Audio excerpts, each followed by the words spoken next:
Bayramımız mübarək olsun. Allah Teala bütün dualarımızı qəbul eləsin. Ulu Yaradanım, ey Qadir Allah, alma əlimizdən mehribanlığı. Bu fani dünyanın işi kələkdir, alma əlimizdən mehribanlığı. Allah Teala hamımızı bir-birimizdən mehriban eləsin. Allah Teala bizi daxili düşmənlərdən qorusun. Hərbi xidmətdə olan balalarımız sağ-salamat gəlsinlər. Qızlarımızın qapısı xeyrə dönsün. Bütün sevənlər, sevilənlər bir-birlərinə qovuşsunlar. Nə var sevgidən özgə, başqa şeylər hədərdir.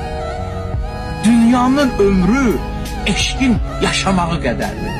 Eşq olsun, eşq olanlara. Bayramımız mübarək olsun. Bütün sevənlər, sevilənlər bir-birlərinə qovuşsunlar. Nə var sevgidən özgə, başqa şeylər hədərdir.